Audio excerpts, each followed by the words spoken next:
en política puede pasar. Ahora pasamos a una entrevista, ahora sí, pasamos a una entrevista de Agustín Laje, donde no dura mucho, media hora, pero me parece que la hizo en Chile, si no me equivoco.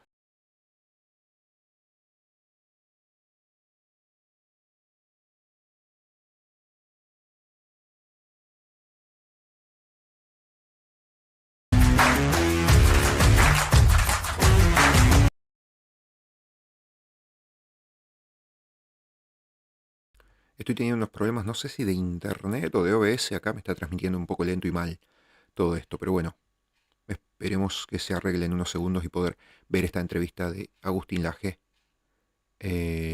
con Librería Chema. Librería Chema me suena que está en Chile, pero me puedo estar equivocando y puede estar en Perú.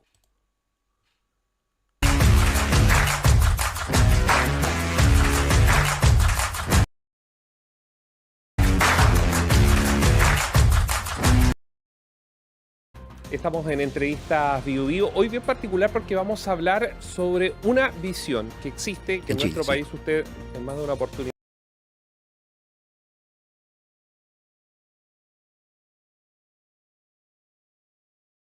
lo ha escuchado, y que tiene que ver, acá en Chile se le ha llamado la construcción de una nueva derecha. Algo de esto recoge el candidato presidencial y líder de republicanos, pero se desdibuja de pronto respecto a algunas ideas que se tienen sobre cómo se construye ese relato para, en este caso, ganar la presidencia de Chile. Pero es mucho más que ganar una presidencia, y es lo que vamos a conversar hoy con el autor de varios libros,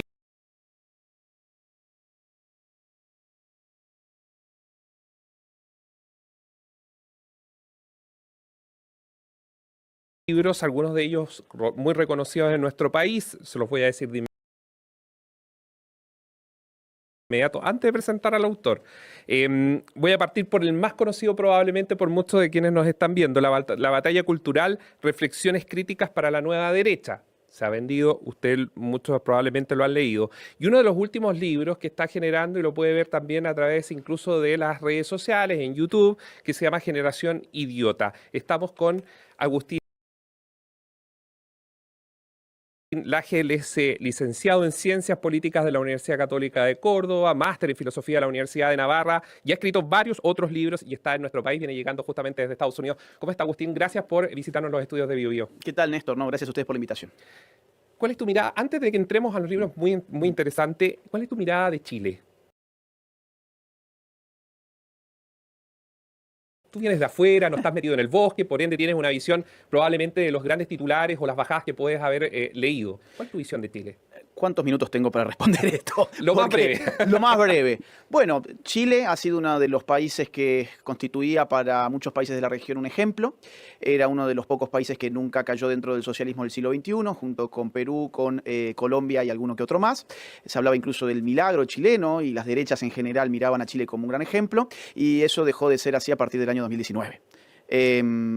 ¿Te refieres al 18 de octubre? Exactamente. Ahí hay un punto de inflexión. El gobierno piñerista, a mi juicio, terminó ese día. Y bueno, ya lo demás es historia. Hoy vemos a un presidente muy joven, de izquierdas, que se ha moderado un poco, parece que la realidad política lo ha moderado un poco, y que sin embargo, si lo vemos en los rankings de los presidentes de toda la región, está entre los peores conceptuados. Es decir, por la opinión pública, está entre las imágenes más bajas de toda la región. Yo entiendo que aquí en Chile quizás los números que él mide no son tan bajos, pero si lo vemos ya desde un poquito más arriba, comparándolo con otros países, vamos a percatarnos de que no es uno de los líderes políticos más importantes ni queridos de América Latina. Y respecto a lo que ocurre con las corrientes, porque fíjate, Agustín, que en Chile, y hay una suerte de impresión, y uno la tiene cuando reportea, que termina siendo la derecha chilena particularmente media representante al final del discurso empresarial. Sí. Y no de, porque yo cuando... Bueno, te leo, he visto también parte de tus columnas que has subido en YouTube, entrevistas, y tú tienes una reflexión que uno podrá, y muchos de los que nos están viendo, estar de acuerdo o no contigo, pero tú tienes una reflexión que va de principio a fin, abordas el feminismo, abordas un montón de conceptos que están, incluyes dentro de eso el discurso de la Agenda 2030 de la ONU, pero tienes una visión que yo no la veo, digamos, que esto es igual bancos, plata e inversión. Okay, ¿Me explico? Mira, a ver, la derecha chilena se ha movido hasta hace muy poquito tiempo con una lógica propia de la Guerra Fría. Es decir, ha sido una derecha muy quedada en el tiempo. ¿Qué se discutió en la Guerra Fría? Fundamentalmente o economía de mercado o economía estatalmente planificada.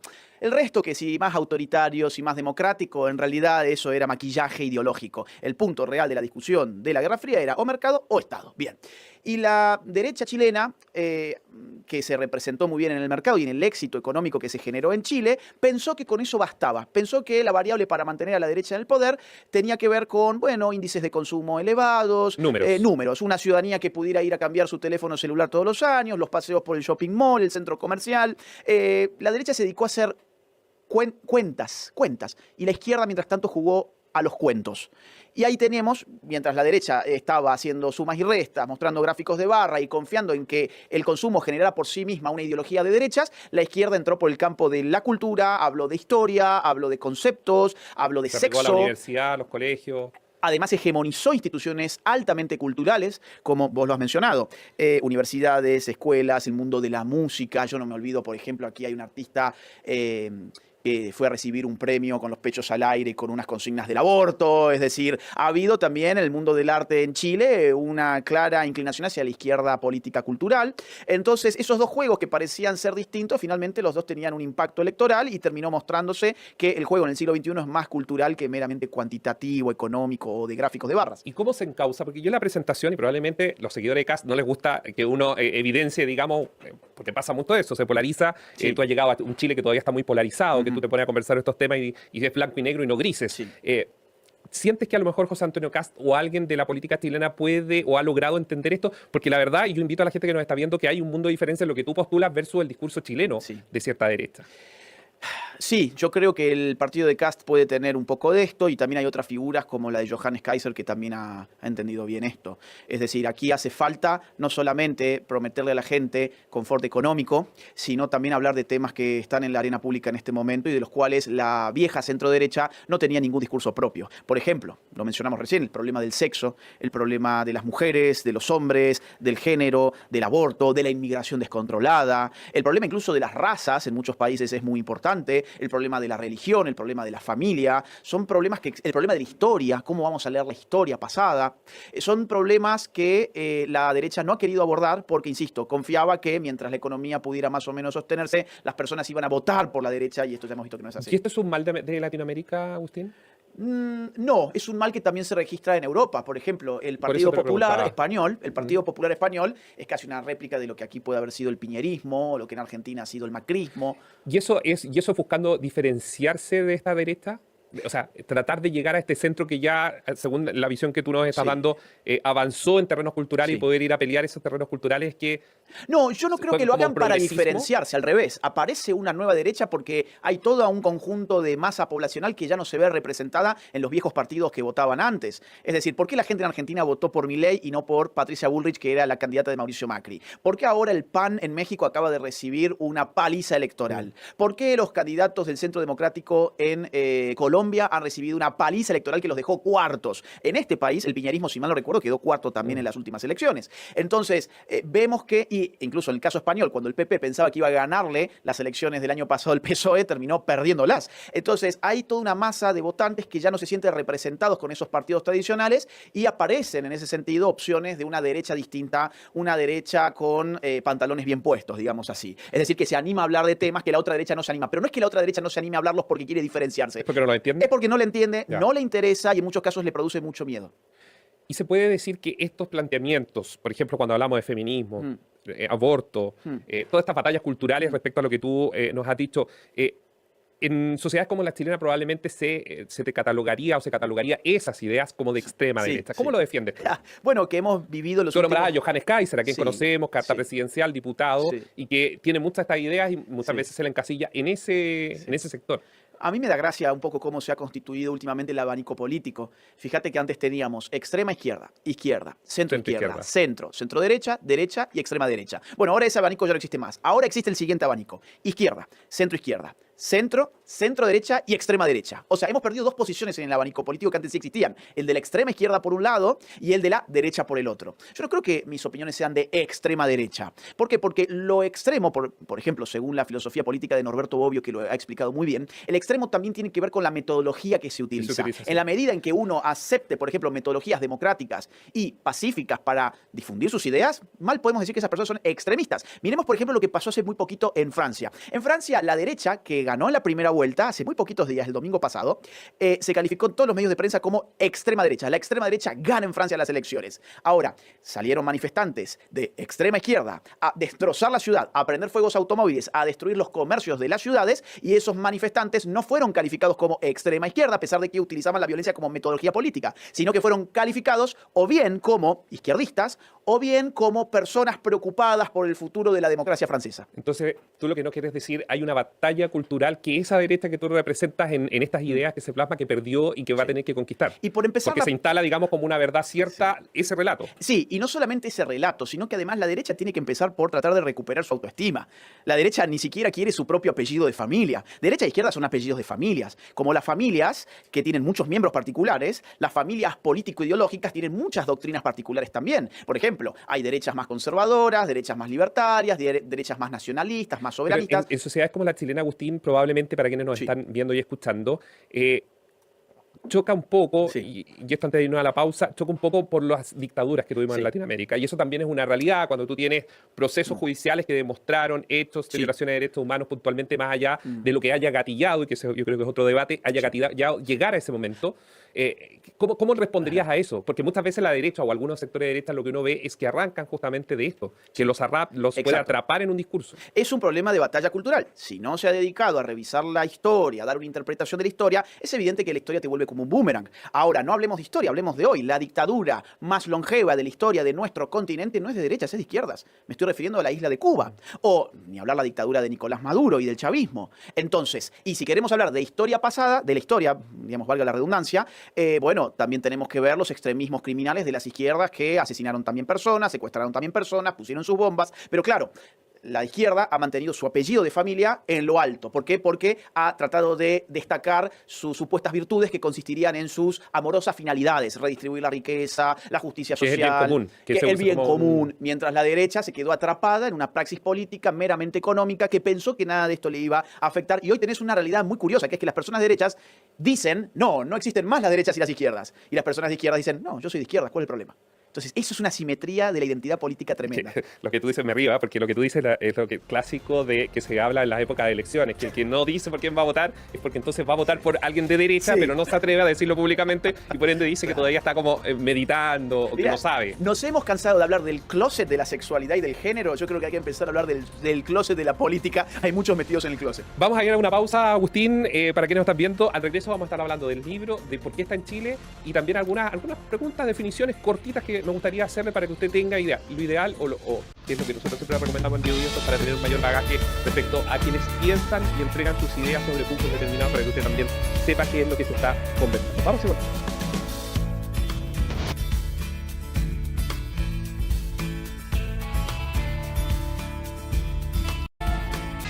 El idiota, yo le voy a recomendar La batalla cultural, la reflexión crítica para la nueva derecha, también usted la puede leer. Miguel Enrique, revolucionario, izquierda, decía siempre hay que leer e informarse quién piensa el adversario. Yo creo que eso es siempre, y eso corre para cualquier lógica política, saber qué es lo que se piensa. Muchas veces, Agustín, nos quedamos atrapados en lo que nosotros creemos, y esta sociedad que le va dando lo que uno quiere no logra ampliar la visión o poder entender qué es lo que realmente quiere o tiene como idea el que está al frente. Lo pongo también como una reflexión de entrada a este segundo bloque. No, y adhiero al 100%. Si uno revisa la bibliografía de mis libros, el 80% son libros de izquierdas. A mí me encanta leer a la izquierda. Tienen plumas fenomenales, ideas muy interesantes, autores emblemáticos. Mi tesis en filosofía, por ejemplo, es Foucault. Una izquierda pesada. Mi doctorado en filosofía, que estoy haciendo en este momento, es sobre la Revolución Francesa y los autores revolucionarios sobre todo. Entonces, para mí es muy importante lo que has dicho. Hay que leer, porque además, leyendo, se configura de otra manera la cognición humana. Yo entiendo que TikTok es mucho más nuevo que la máquina de Gutenberg, pero la máquina de Gutenberg es mucho mejor para aprender a pensar. Agustín, respecto a estas definiciones, primero, ¿por qué vienes a Chile? Bueno, hace algún tiempo ya que no estaba por Chile y los amigos de aquí me han invitado a Expo Family, que es un festival de la familia con muchos expositores de muchos lugares. Viene gente de España, Esto es de este Perú. sábado. Es exactamente este sábado. De hecho, los que quieran venir pueden encontrar sus entradas en chemalibrería.cl. También pueden obtener más información en expofamily.cl. Están todos invitados. Van a hacer varias ponencias. Ya, y ahí tú vas a exponer respecto a estos libros, o por último, el último libro que tienes que apunta directamente a la juventud o al momento que estamos viviendo en la juventud, entre comillas. Mira, como es un congreso sobre asuntos de la familia, yo voy a dar una conferencia titulada El asedio a la familia. Yo sigo la línea de un sociólogo norteamericano que en los años 80 escribió un libro sobre la familia que se llama Christopher Lasch, un izquierdista además, pero que él miraba con muy malos ojos cómo la política estaba atacando la institución familiar. Entonces lo que yo voy a hacer es describir 6 formas en concreto con las cuales hoy la política está atacando a la familia. Podemos ver una muy rápidamente en este país, en este momento, curiosamente con lo que llaman ley de violencia de género, que se va a discutir, entiendo que en estos días. Eso que, digamos, tiene que ver con la realidad chilena inmediata, uno lo puede interpretar como no como una defensa de la mujer, sino incluso con intenciones de atacar a la institución familiar. Agustín, ¿y qué te llevó a tomar ciertos planteamientos y definiciones respecto a ciertos temas? Uno de ellos, vamos a poner como una especie de paraguas la Agenda 2030 de la ONU, pero tú has tomado definiciones muchas que probablemente para quienes te están recién conociendo, cuando te lean o te escuchen, tú vas a entender o van a entender ellos que hay políticos que han adoptado tu discurso. ¿Qué te llevó a esa reflexión puntualmente? El momento crítico que siempre ha vivido Argentina, porque prácticamente tú has vivido en una Argentina en crisis. Bueno, lo que me llevó fue estudiar en instituciones de izquierdas. Tiene que ver con lo que estamos hablando ahora. Yo pude ver desde dentro de una universidad cuya facultad de ciencia política estaba totalmente tirada hacia la izquierda, cómo la agenda de la izquierda estaba mutando, cómo estaban absorbiendo temas de sexo, de género. En la Universidad de Córdoba. Exactamente. Digamos así, empecé a ver cómo la derecha se estaba quedando desfasada, lo que se estaba discutiendo en la universidad no tenía nada que ver con lo que los políticos de la centro derecha estaban queriendo poner sobre la agenda pública, y me daba cuenta que acá en algún momento eso iba a estallar. Entonces empecé a escribir sobre esos temas culturales, obviamente desde una mirada que es la mía y que no tengo ningún problema de asumirla. Es más, creo que es propio de alguien honesto intelectualmente decir desde dónde escribe. Yo escribo como una persona de derechas, asumida sin ningún tipo de complejos. Definiciones sobre el feminismo y la agenda que ha habido en general. Bueno, yo creo que es un gran daño que le han hecho a la mujer. ¿Por qué? Porque todos estamos de acuerdo y todos ¿No queremos... crees que ha cambiado en algo, que se ha ganado un espacio, entre comillas, más de respeto? No, ¿No? no, yo creo que, a ver, no es que creo, es decir, tengo estadísticas en la mano para dar de Argentina, por ejemplo. Si uno revisa los índices de violencia contra la mujer y de asesinatos de mujeres que llaman femicidios o feminicidios según desde dónde surge el término, vas a ver que en tan solo 10 años lo duplicaron. Todos estamos de acuerdo y todos queremos reducir la violencia contra la mujer. El problema no es el fin, es el medio. Yo no creo que el feminismo haya constituido una ideología para pacificar la relación entre los sexos. Al contrario, creo que la ha exacerbado. Voy a poner, así como puse el ejemplo de Argentina, pongamos uno de aquí de Chile. De Chile surgió el llamado himno feminista. Ese que decía el violador eres tú. Sí. Exactamente. Y que además tenía toda una coreografía que se expandió por todas partes. ¿En qué consistía la parte simbólica de este acting público? Eran mujeres con los ojos vendados, habitualmente con pañuelos verdes del aborto, que señalaban en abstracto el violador eres tú. Y la canción decía, el juez, aquel, bueno, en fin, todo el mundo era un violador. Esto, que no ha tenido ninguna repercusión positiva para reducir las violaciones en ningún país donde la marchita feminista del violador es tú se cantó, sin embargo, introdujo ciertamente en muchas mujeres muy jóvenes una visión totalmente conflictual respecto de sus potenciales relaciones con el sexo opuesto. Y esto también introdujo una serie de autodefiniciones totalmente sesgadas para los chicos, para los más chicos, donde la cultura le empezó a presentar su sexualidad como una cosa maldita. Esto que lo vemos en una canción en España, donde yo vivo parte del año, por ejemplo, llegó a las universidades en la forma de cátedras, por ejemplo, la Universidad de Santander hace algunos años, poquito, donde una psiquiatra afirmaba que todos los hombres somos violadores en potencia. Discúlpeme, las estadísticas de nuestras sociedades no dicen eso ni por cerca. Es más, lo que dicen las estadísticas son que el 99,99% de los hombres de nuestras sociedades no ha violado nunca a nadie, ni siquiera va a violar a nadie, pero nos han hecho asumir culpas que no eran nuestras por lo que teníamos entre las piernas, y con ello no han generado para la mujer un lugar más seguro. Vamos a poner otro caso muy notable en México. En México, donde el feminismo ha sido cada vez no solamente más fuerte, más financiado, sino también más violento, la violencia contra la mujer a su vez también ha subido.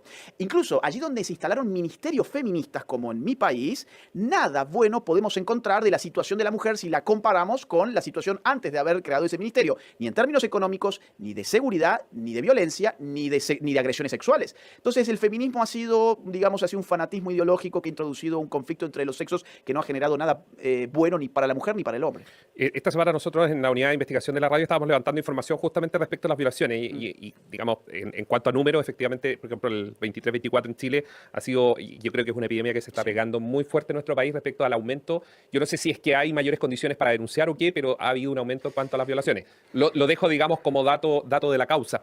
Ahora, sí. ¿No crees que el discurso en sí, voy a Sí. marcar lo que se hizo muchísimo de esto, más allá de lo que es en materia de seguridad o tiene que ver con las violaciones, etcétera, ha sido que se pueda avanzar en darle más espacio a las mujeres?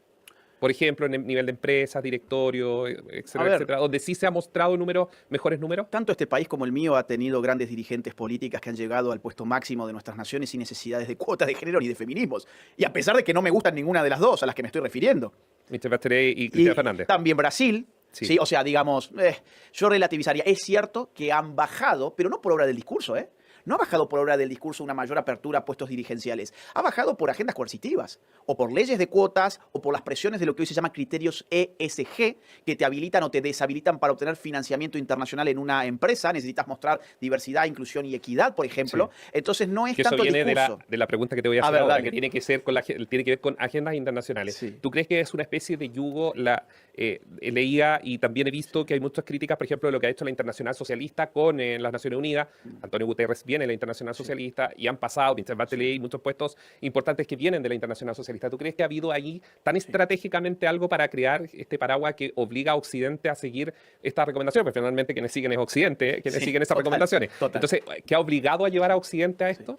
Bueno, está ¿Lo crees obligándolo, sí. Yo creo lo siguiente, Naciones Unidas nació en el año 45 del siglo pasado con un objetivo bastante limitado, en realidad, que era defender la paz, asegurar la paz en el mundo, vamos. Entablar un diálogo global donde la paz pudiera ser asegurada. Bueno, con el correr de los años, la realidad es que cada vez empezó a adoptar más órganos especializados, más agendas, más fondos, más proyectos, y empezó a expandirse como si fuese un Estado, ya no un Estado nacional, sino un Estado global, antidemocrático, antirrepublicano, que no representa absolutamente a nadie, totalmente opaco, y de ese órgano, por ejemplo, ha surgido en el año 2015 algo llamado Agenda 2030. ¿Quiénes escribieron la Agenda 2030? Un llamado grupo de tareas especiales que está constituido por apenas 20 o 30 personas y dos grupos más que tienen otras 20 o 30 personas cada uno. O sea, tenemos menos de un centenar de personas escribiendo una agenda que tiene 17 objetivos, 169 metas que todas las naciones tienen que adoptar a más tardar para el año 2030.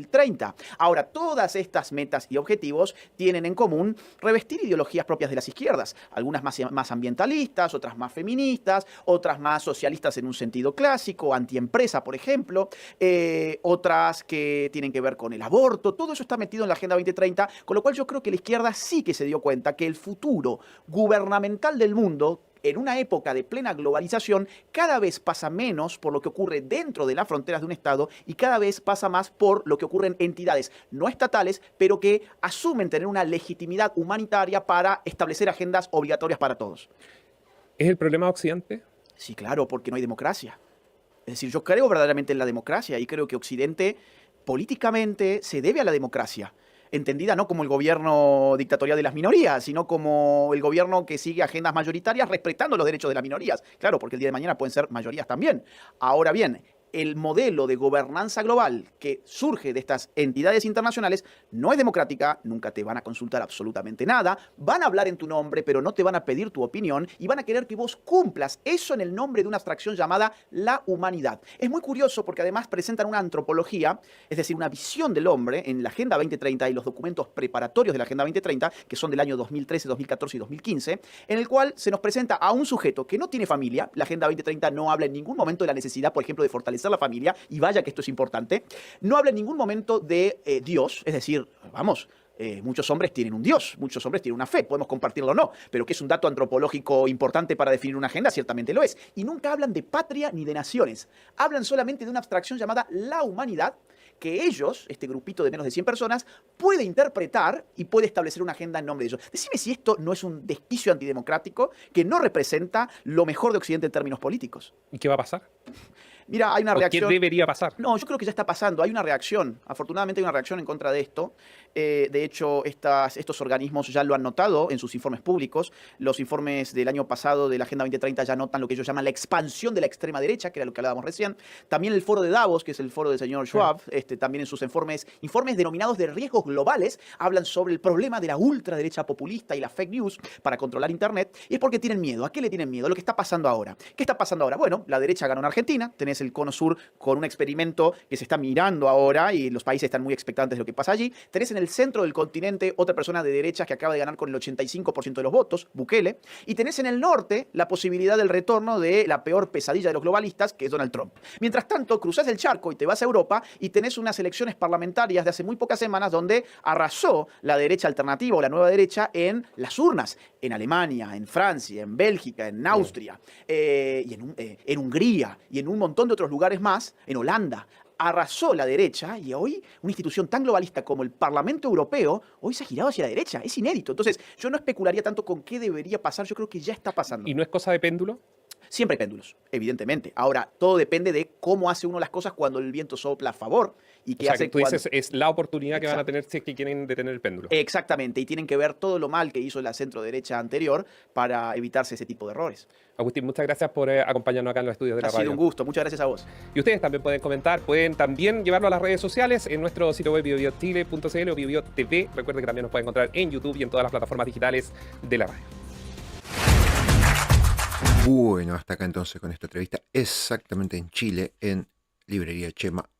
Chema TV Media es el canal donde, bueno, Agustín Laje estaba ahí expresando algunas de sus ideas. Y sobre todo, bueno, finalizando con lo de los péndulos, que yo de eso quiero hablar porque en cuanto a los péndulos, por ejemplo, acá en Argentina, hace mucho yo tengo 33 años, prácticamente no recuerdo un péndulo de derecha. Es decir, que en mis 28 o 30 años consciente, no recuerdo péndulo de derecha. Por ende, hace mucho, mucho que este país está izquierdizado con un péndulo izquierda, un péndulo a la izquierda, hecho ese péndulo izquierdoso en Argentina, zurdo, habiendo hecho las cosas muy mal. Por ende, como bien dice Agustín Laje, yo creo que es más de batalla cultural y de mella cultural en la sociedad lo que termina después favoreciendo a un espectro político, a un lado del espectro político o al otro. Porque si no, ese péndulo en Argentina tendría que haber girado mucho antes a la derecha y no ocurrió. Eso por la batalla cultural que desde los 2000 hizo el kirchnerismo, que duró muchos, muchos años. Si se quiere, se intentó girar a la derecha con Macri en el 2015, pero ya sabemos que no fue un péndulo derechoso, sino más bien centrista globalista y bueno, terminó muy mal como terminó.